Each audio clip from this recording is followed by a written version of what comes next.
This lecture's topic is the four Brahmaviharas, or the four unmeasurable minds. And I'm very happy to be talking about this. I can't say that although we are engaged in this practice, and we chanted the Metta Sutta earlier this morning, which is imbued with the spirit of this practice. I can't say that I've concentrated on it that much, even though every time I recite the Metta prayer, which is a creation of Madeley Scott, we chant on once a week, I feel really great. So I'm really happy to kind of explore this a little further.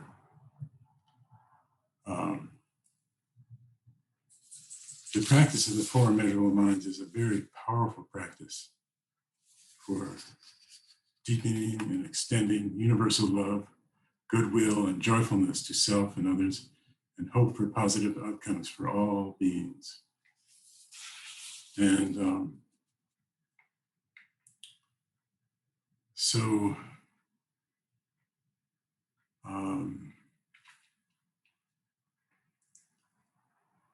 I'm remembering that once someone asked Sojin, at least the story goes, he may have said this several times, probably some of you have heard this, that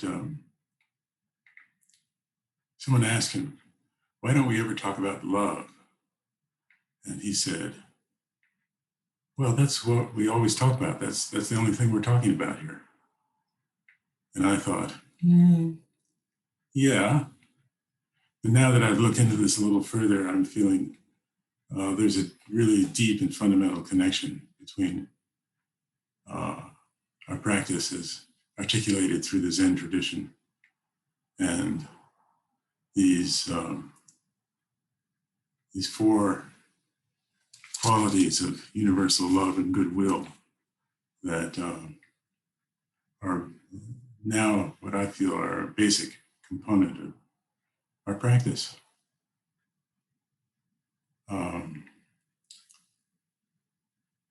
These are love or metta, compassion or karuna, joy, in Sanskrit mudita, and equanimity and upeksha. And they originally practiced and formulated prior to the time of the Buddha, but then they became part of Buddhist teaching in the Pali tradition. And I found just the name of this, referring to this practice, immeasurable minds, to have kind of a deep resonance with our thoughts about the Mahayana concepts of Avalokiteshvara, her 1,000 hands and eyes, and the Bodhisattva vow to awaken with all beings. Anyway, so love. In our sort of reference text for this practice period, which I'm holding up here, if I take that on, the heart of Buddhist teaching, he talks about each one of these. And these four qualities are all naturally occurring qualities of the human heart, available to everyone. And the practice is fundamentally a means to nourish self-connection and connection with others and overcome hindrances. Sometimes this is known as the four faces of love. And each of these is appropriate to a specific circumstance and are interdependent in function with and supportive of the others. So these qualities of the four Brahmaviharas speak to the quality of our connection with ourselves and with others.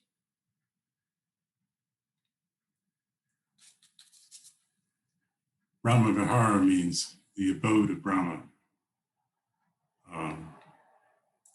Vihara meaning abode, and Brahma meaning the god Brahma.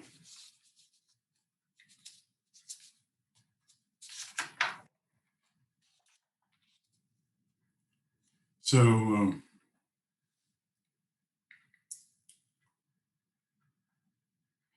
last week, Hozan spoke about the three marks of existence and how interpretation of traditional teachings like that can make pivot on whether engaging with them promotes self-connection and connection with others or not. The three marks: impermanence, not self, and either suffering or nirvana. You can land either on suffering or nirvana depending on whether or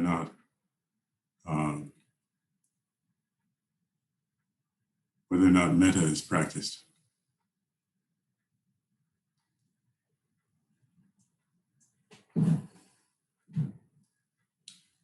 So Thich Nhat Hanh goes on to and talks about each one of the four Brahmaviharas.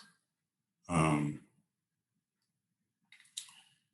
starts with love, which is normally often formulated as, stated as, loving kindness. And what I really admire about Thich Nhat Hanh is his ability to simply decide whether or not he's going to use a word or he's going to redefine it. In his telling of this, love is just love. And in fact, he wishes that it were not qualifiable. He sort of says that love is, in our normal usage, that it's become a sick word that needs to be reinstated in its glory. So I'll accept that.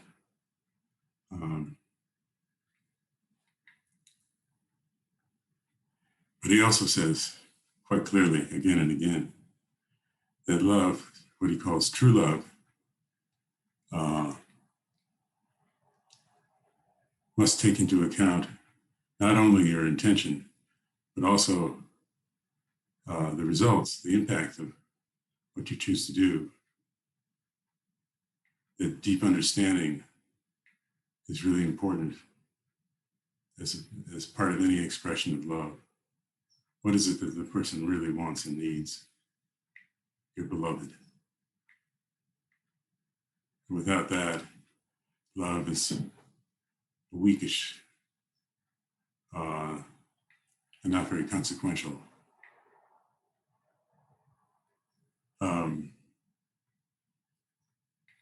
Compassion, the next one, compassion, karuna, literally means compassion means to suffer with. But in fact, it's probably, in my view, something more like empathy, or as sitting with the person, really taking in where they're at as yourself, not so much as a kind of merging, but meeting you exactly where you are, so you know you're not alone. A kind of not two, not one sort of presence. The next vihara is joy, and often usually rendered as sympathetic joy, or rejoicing at another's happiness, not at another's happiness. But again, Thich Nhat Hanh kind of cuts to the chase and says, joy is, not something to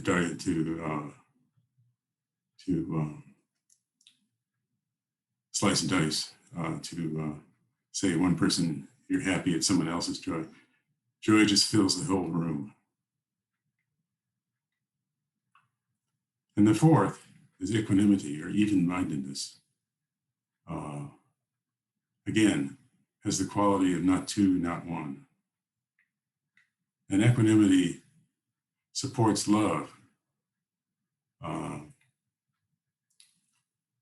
Sojin used to talk about, when he talked about love, he would talk about it as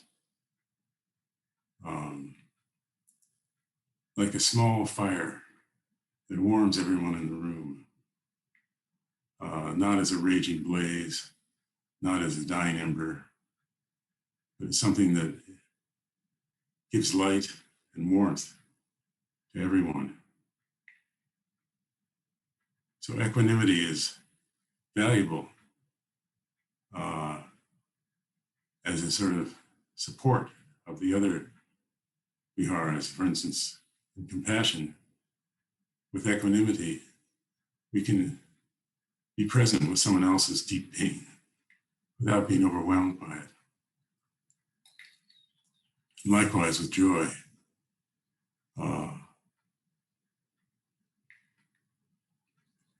Without being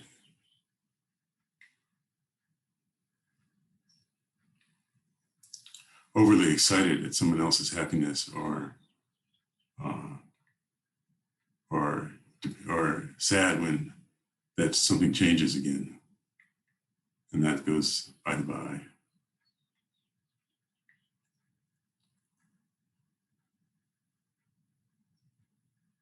So the characteristics of this practice, metta practice, of the four unlimited mind, or the four immeasurable minds, there's a kind of boundless quality to it, and a quality of no gaining mind. I'm not going to get something out of this. It's opened up into boundlessness. So, in the spirit of that, when we practice this practice, we just plunge in, not trying to measure it. It's immeasurable. No judgment. Not stimulating small mind or fear, which blocks creative collaboration. And as I mentioned before, this practice is included in our liturgy. We just chanted the Metta Sutta.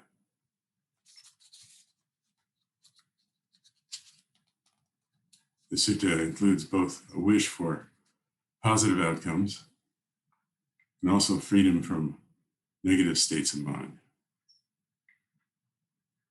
And this creates resilience. This creates resilience when you are dealing with life's challenges. And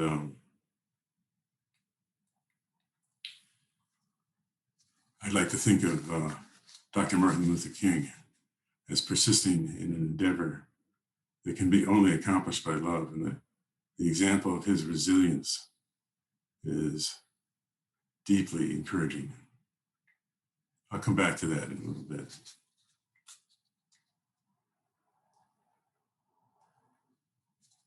So also another point of resonance between the four immeasurables and the Bodhisattva vows is a kind of impossibility of accomplishing them on some level. And have this dual, non-doable nature, pointing to an intention not to be limited to small mind approach.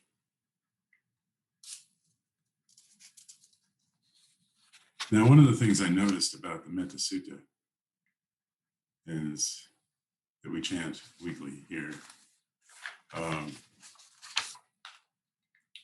is that it's a little different from, and also the Metta prayer, it's in the same way. I noticed that a certain phrase, a certain couple of words shows up frequently, may I. And I was asking myself, well, what is that about? I looked up translations of the Metta Sutta and saw many of them which didn't include those words. And I kind of asking myself,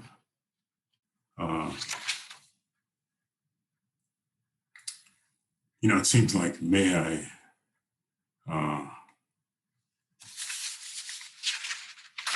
as it says in the Metta Sutta, may all beings be happy. May they be joyous and live in safety. May I not deceive another. May I practice the way with gratitude. May I cultivate an infinite goodwill towards the whole world.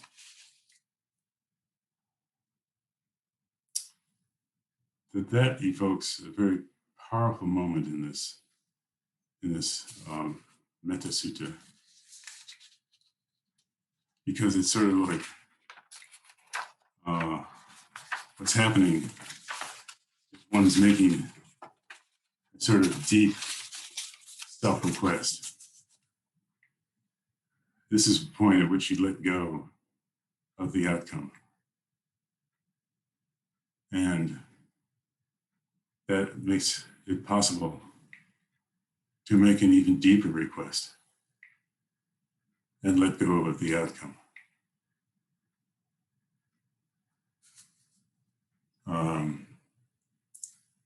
The request is offered, it's an offering. May I, when we say may I, we're not being polite. We're making a really deep offering of what it is that matters to us most. What is most powerful in our life. And we only really want it if it's freely given. And it is given with the joy and happiness that we wish for everyone. So it's a pivotal word. And we'll come back to that in a little bit.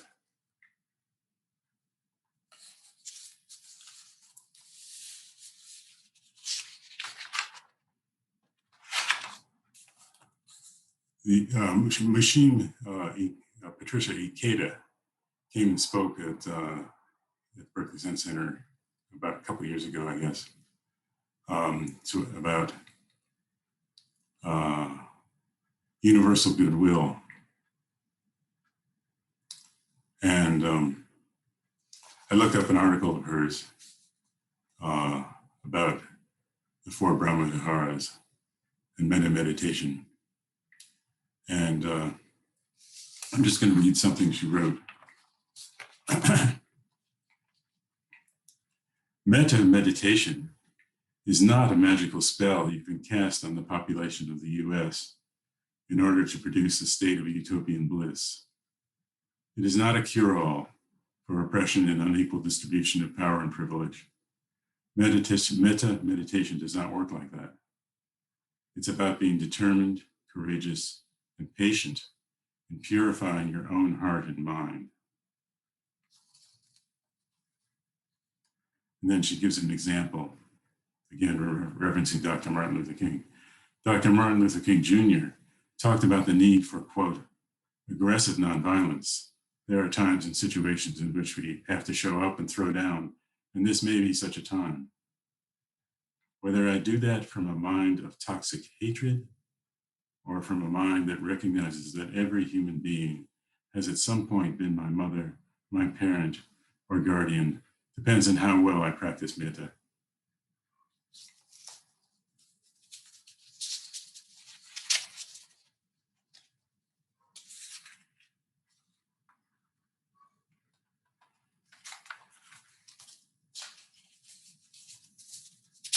Again, Machine McCabe writes,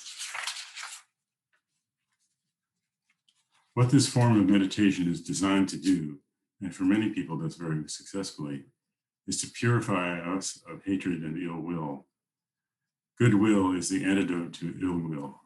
Goodwill, or loving kindness, is the antidote to ill will, hatred, and enmity.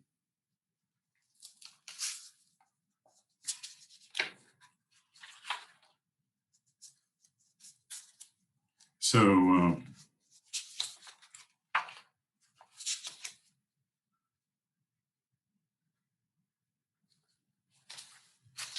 going to quote from an article by Gil Fronsdale, who was published on the Insight Meditation website. He says, when the Brahmaviharas become strong, they are much more profound than our responses to a happy puppy.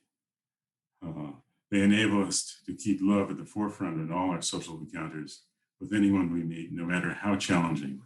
With loving kindness, we learn how to maintain a healthy goodwill to those who are hostile, to have balanced compassion for those encountering tragic suffering, and to experience a stress-free joy when celebrating others, and to feel an equanimous love for those we cannot help.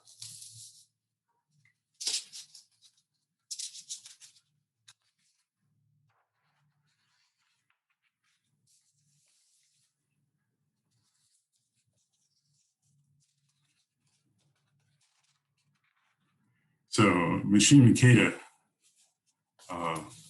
gives examples of how to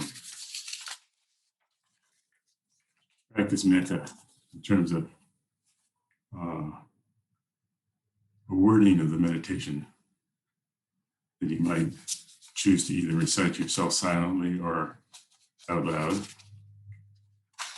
And traditionally, this kind of meditation is recommended as proceeding in stages, starting with yourself and then proceeding to a friend, and then maybe a neutral person, and then perhaps more challenging, someone you don't like, and more challenging than that, someone whose activities and speech have been harmful in many ways, and then to the whole world and the whole universe. So you might say something like this after settling down into a quiet place.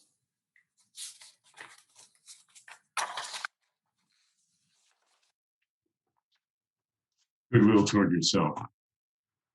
Using these words or others, because you can adapt this however you like, you begin with these wishes of goodwill to yourself. May I be safe and protected from physical and mental harm. May I be strong and healthy and enjoy well-being. May I be peaceful and truly happy. May I live my life with more joy and ease. So sometimes it's said that this is the place to start because it's easy and simplest. Not always, perhaps. If you think of the last time you made a mistake and discovered that the impact of that was something you really didn't like, or something that someone else really didn't like,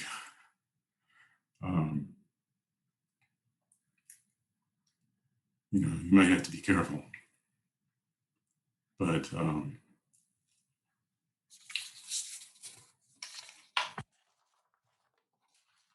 when you felt like you can give yourself empathy or a wish for goodwill, then you turn towards friends, saying to yourself, may you be safe and protected from physical and mental harm. May you be strong and healthy. May you be peaceful and happy. May you live with joy and ease.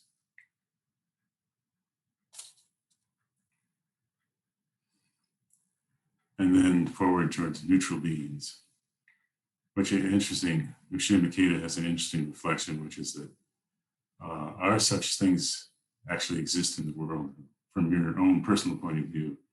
Or are there just always some subtle either like or dislike that you have with regard to people you consider neutral? For instance, someone who lives across the street who you don't interact with much.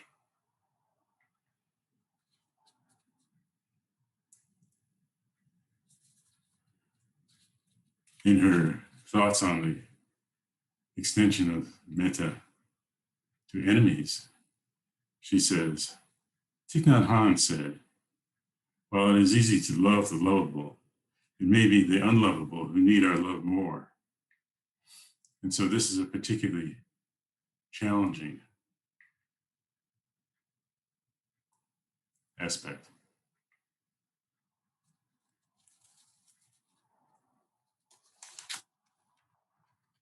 And there can be a lot of gradations of how challenging it can be.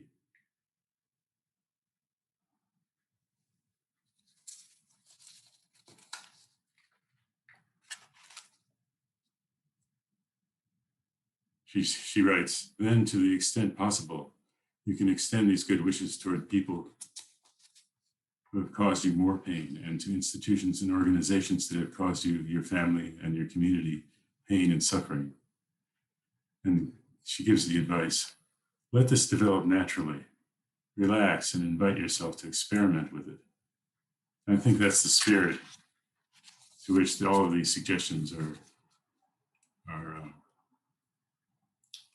so it's included in all of these suggestions implicitly, that this is something we explore, that it's not a formula for success, but if we use it to open ourselves to possibility of greater love and connection with others, it's really a powerful practice.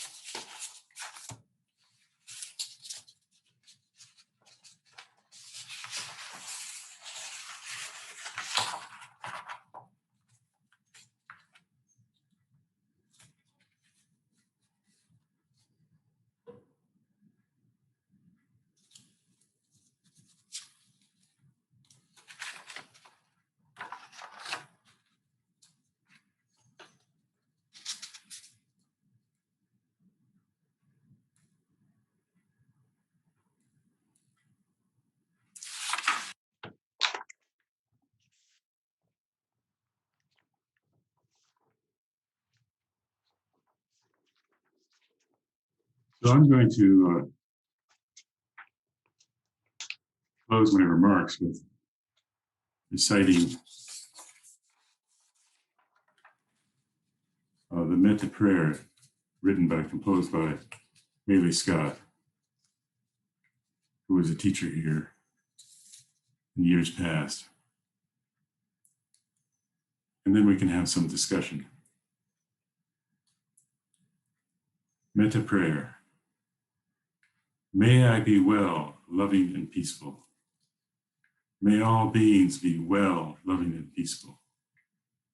May I be at ease in my body, feeling the ground beneath my feet and letting my back be long and straight, enjoying breath as it rises and falls and rises. May I know and be intimate with body-mind, whatever its feeling or mood, calm or agitated, tired or energetic, irritated or friendly, breathing in and out, aware, moment by moment of the risings and passings. May I be attentive and gentle towards my own discomfort and suffering. May I be attentive and grateful for my own joy and well-being. May I move towards others freely and with openness. May I receive others with sympathy and understanding. May I move towards the suffering of others with peaceful and attentive confidence. May I recall the Bodhisattva of compassion, her 1,000 hands, her instant readiness for action, each hand with an eye in it, the instinctive knowing what to do. May I continually cultivate the ground of peace for myself and others and persist mindful and dedicated to this work, independent of results. May I know that my peace and the world's peace are not separate, that our peace in the world is a result of our work for justice. May all beings be well, happy, and peaceful. And it's occurred to me to say that I really believe this has the effect that these commentators attribute to it.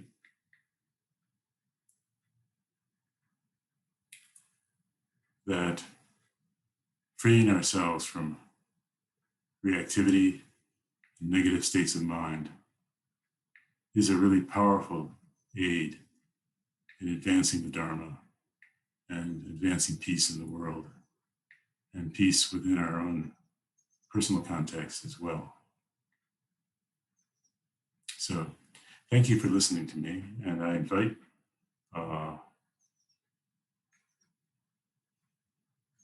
Blake to manage the to and fro going forward here.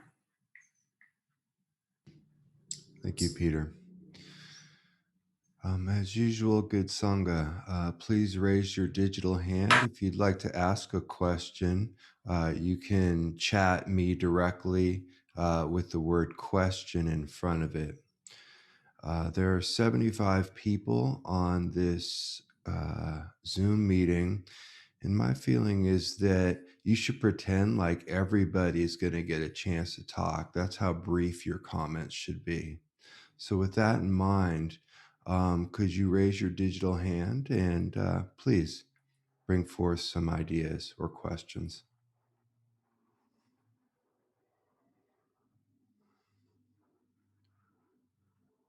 Ed, I invite you to unmute yourself and ask a question. I'll be trying to quickly highlight people, spotlight people.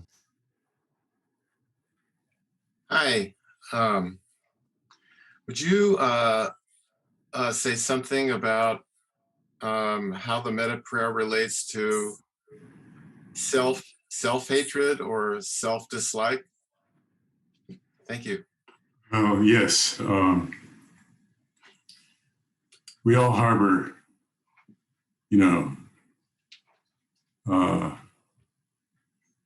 most of us harbor some negative stories about ourselves,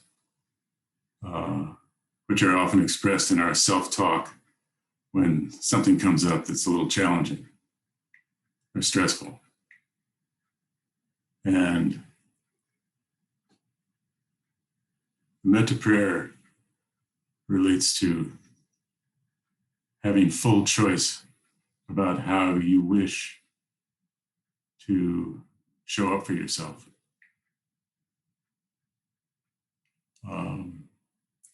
How you wish to touch the deepest part of yourself. Usually there's something extremely wholesome and care and valuable underneath that negative story. And so how to find that? For instance, if you notice in the Metta Sutta, there's often there's may I be well, loving, and peaceful, and there's also may I be free from all these kinds of negative states. And so I think in the answer to your question, it's more like I'm going to focus on this offering of my request for ease and peace. I'm going to focus on that. I'm not going to let my attention be diverted from that as a practice. And then see what happens.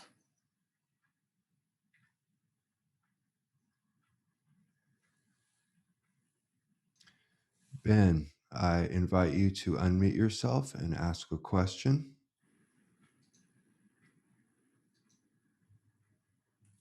Hi, Ben. Hi, Peter. Good to see you. Good to see you. It just occurred to me when you were calling up some phrases from the Metta Sutta that there's also an aspect in that sutta of, without intending to evoke any bad connotations for anyone, but vow of poverty or something like that. There's sort of a wish to not acquire riches or possessions. And I'm wondering if you could say something about how that connects to our universal love. Well, I think it's, we all know that great possessions is this mentioned in the sutta, come with responsibility. And so the question is, do you own it or does it own you? And I think that's what they're getting at there. Some people can be very skilled in managing a lot of responsibilities. Then we're all not like that. So great possessions, like if you win the lottery or something like that, it could ruin your life, that kind of thing, because it's a pretty strong stimulus for all your stuff. It might change your life's work, actually. So that's what I think about that. Andrea Thatch, I invite you to unmute yourself and ask a question. Thank you, Blake. Peter, thank you so much for a really rich and deep talk. Oh, I I'll feel try like and live up to it. well, I'm going to test you, I guess, but not really. I think I understood them a little differently in this talk, and I Oh, good. wanted to see if I connected with something you were saying, which is over the years, as I've worked with the metta phrases particularly, but phrases for all of these, I've often thought of cultivating goodwill or loving kindness for myself, for others, in a different arrangement, and that's been very helpful. But what I've understood, particularly with sympathetic joy, and with what you and Mushim have said, is that actually what these do are help us be aware of joy exists, love exists. Yes. There's a kind of, I don't like to use the word absolute, but there is in this place of freedom, of not holding on to hatred or stinginess or comparative mind, whatever. There's this kind of free energy where there are the Brahmaviharas, and that we can reside there. Could you say something about how you relate to that? And thank you. Thank you very much. It just occurred to me that in some ways, how we relate to these is the matter of choice about how our state of mind. We can cultivate a state in which we emphasize joy and love and equanimity, or we can go back to what's easiest, which is greed, hate, and delusion. Sort of, I think that's shorthand for a lot of stuff, obviously, but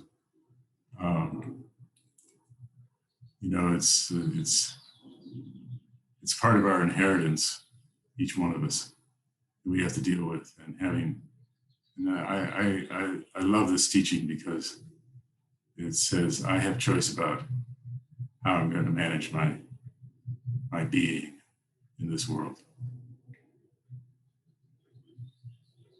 And I think it's very powerful in that regard. Thank you.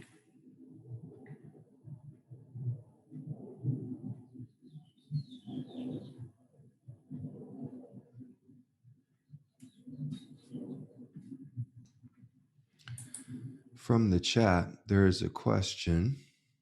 Uh-huh. How might you practice metta while inhabiting a collective story, both unconscious of its impact in my lived experience, and once it comes into awareness? And how might right anger be engaged as a gateway to fully energized joy? I'm sorry, I didn't read that well. Perhaps we could focus on the latter half or not. And how might right anger be engaged as a gateway to fully energized joy? Well, I'll give a shot at that. In my view, anger is energy, is information, and so the question is it in the service of joy and love? Can you bring that energy in a loving state of mind? Or is it, or are you getting caught? So if you say right anger, I'm going to assume that's that we're talking about one of the examples I gave in the talk, which is of Dr. Martin Luther King, who is passionate and brought everything, all that anger and sorrow, all that energy to confronting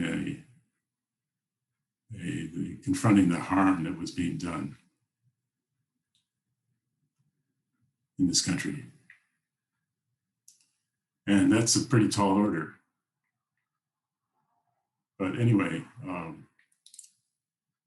I think it's the key to it is knowing that anger is energy and information, and which can be put to service.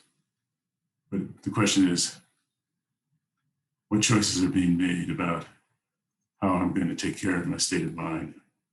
Am I going to intentionally do things which might stimulate negative states in others? Sometimes you don't have a choice. But I think personally, if I'm reading the question right, there's always choice about how to move forward with positive energy. So that's my shot at it. Thank you. Mary Beth Lamb, please unmute yourself and ask a question. Hi, Peter. Hi. When you were speaking with Ed, I found that I had a question about something that you said. And I may not get it exactly right, but you had said something to the effect of that the parts of ourselves that we don't like, that we have a hard time with, there's actually something wonderful motivating them or beneath them.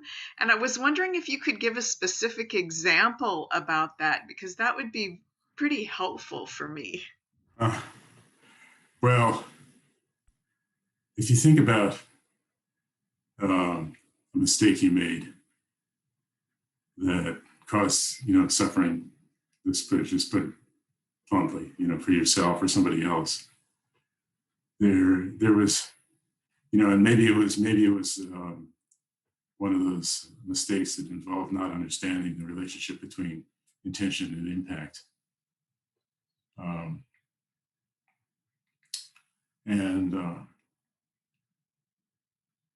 But there was some motivation. There was some basic need of yours or mine to act in this way that I think was responsive to, wholesome feelings and wholesome inclinations.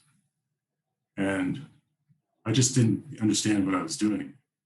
It's a little bit like what Thich Nhat Hanh was talking about love, that it's really important to look deeply and carefully at our motivations and what it is how we're trying to connect with another person, say, or yourself for that matter. That understanding is deeply important when you're confronting with, difficult circumstances. So I don't know if that addresses exactly what you're talking about, but I feel like, I guess I have a trust that I am always acting and behaving and speaking from a place of, I'll put it this way, this might be going out on a limb a little bit, but I trust that I'm always acting and thinking and speaking in a way that's consistent with love. And at the same time, I may be misled. I may have a lack of understanding of the circumstances of the people involved or myself in a way that's naive and then I get slapped upside the head, which is, you know, the world telling me that, oh, time to wake up. So oftentimes we're reacting to the time to wake up stimulus, and we've forgotten about how deeply it mattered to us to choose what we did choose at that time. We can talk further about this. It's a little tricky, but I think there's something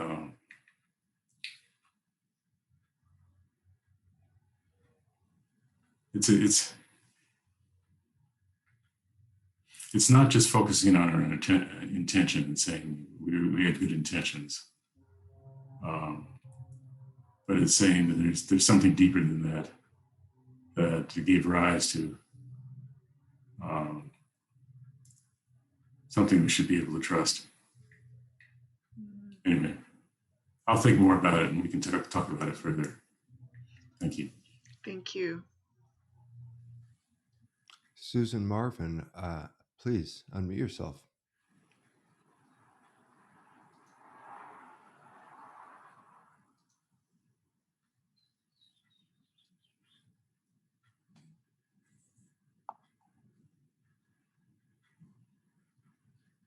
Hi, Peter. Hi, Susan. Thank you so much. So is that what you just said? Is that purity? Is that what love is? Is that, how are we ever sure of the purity of an intention? You know, knowing kind of full well that the ego is so tricky. We don't until we find out. It's like maybe the watchword is trust. Mm-hmm. And trust again after you've learned more. And are you saying that purity is love? Is that what you were saying love is? No, I'm sort of saying that that's our nature, and there.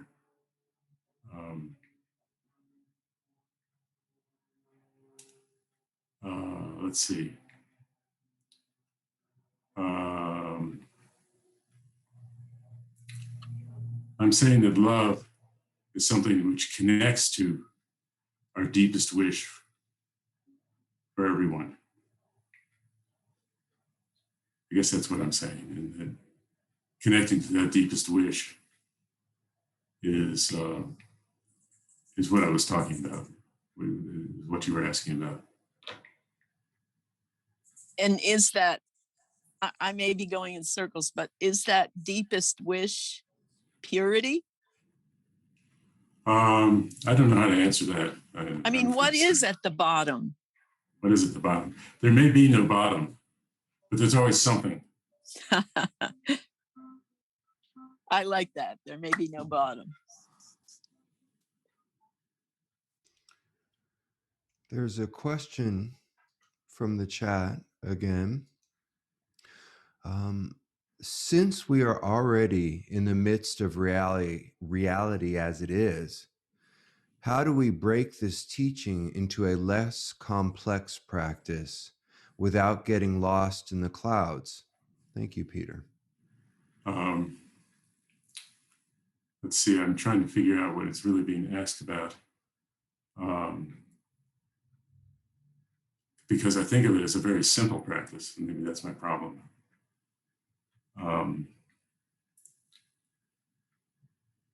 I would recommend the basic texts like the Metta prayer, considering that as a sort of gateway to understanding.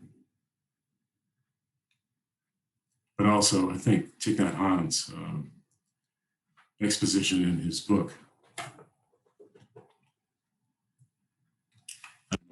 So it's backwards or whatever, but anyway.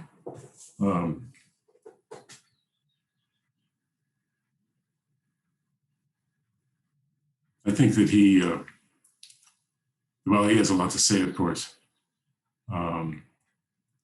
his attitude is one of kind of trying to veer towards simplicity and care. So I think that's about what I can say in response. Thank you.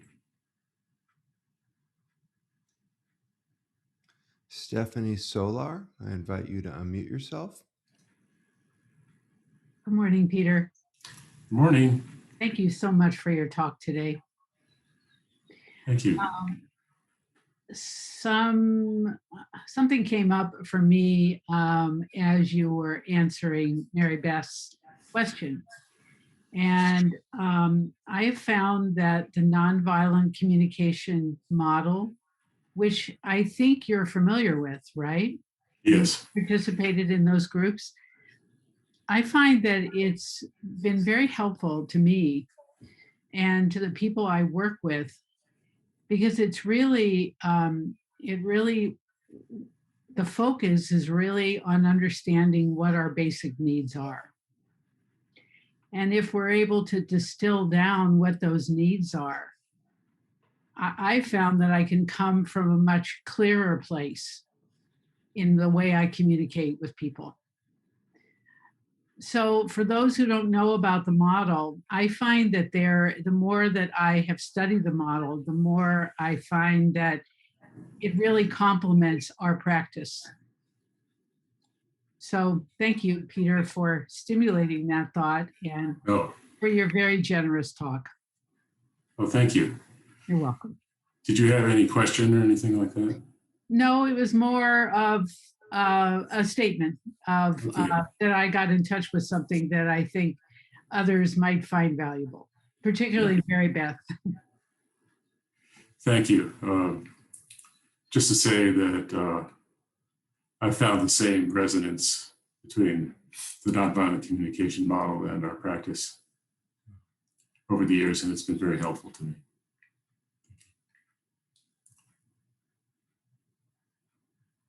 How are we doing, Blake? Beautifully, Peter. We have, but to your question, we can end now, or we have 5 minutes. I would just like to add, while we're waiting for a hand, how intimidated, especially this morning, I am when reciting the Metta Sutta and the Metta prayer. It's such a grand vow and vows. I invite Kabir Nabi to unmute yourself and ask a question. Hi, Peter. Thank you for the great talk. What about love and compassion towards the ego? Oh, I saw that in the chat. Yes. Well, the ego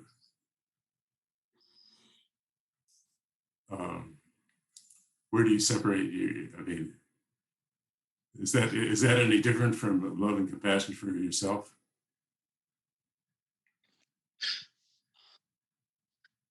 I'm trying.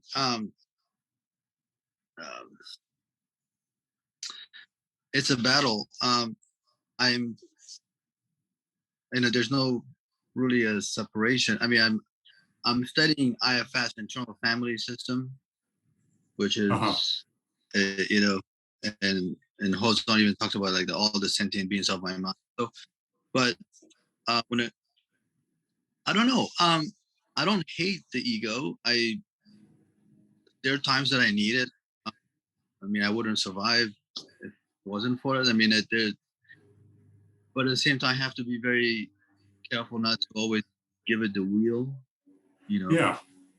Who's in charge? Exactly. Right. And yeah. Something your ego's trying to keep you safe. Yeah. Your ego's trying to do all sorts of things for you. Exactly. Some of them you would rather not. You'd rather not be involved in. Right. And Ajahn Shanti, and which I don't like that comment that he made about the ego, he calls it shapeshifter. I mean, I don't know. So it can be a little tricky and could be a little trickster, or but maybe that's just its nature, right? I mean, Yeah, I we do have those parts of our head. right. If I try so hard to discipline it or to change it or to fix it, then it becomes a battle. Well, I think, some of the, what's suggested in my mind as you speak is figuring out somehow to let go. Allow it, it's not going to go away, and it's just going to come and go. And it's, it's some part of yourself that wants you to make sure that certain things are taken care of. Or maybe some part of yourself that wants ease. And the best way to do that is to distract yourself with some harmful thing. So, have some compassion for it, but let it go. No clinging, right? Yeah, see if you can, get that off. A little bit. Thank you. I have space. I'm sorry. I have a follow-up question. In Buddhism, we talk about love and then attachment. So, and sometimes they're hard to distinguish between love and. Thich Nhat Hanh says something really useful about that, is that when he talks about equanimity, he talks about how most of what people consider love is trying to possess something. Yes. And when you do that, love disappears. And so freedom for the beloved is really important. So it comes down to right? Sort of like loosen up. That? Sort of like loosening up the grip, letting go. Yeah, letting go, finding some way to have more spacious relationship with whatever it is or whoever it is you love. Okay. Thank you so much, Peter. Thank you. You're welcome. Thank you. Beautiful talk. Thank you. So, is this time, Blake? Is it time? Okay. It is. Thank you very much, everyone here, for participating and being patient with me. And I'd love to see you soon again, face to face, which I'm sure we will. Okay, take care.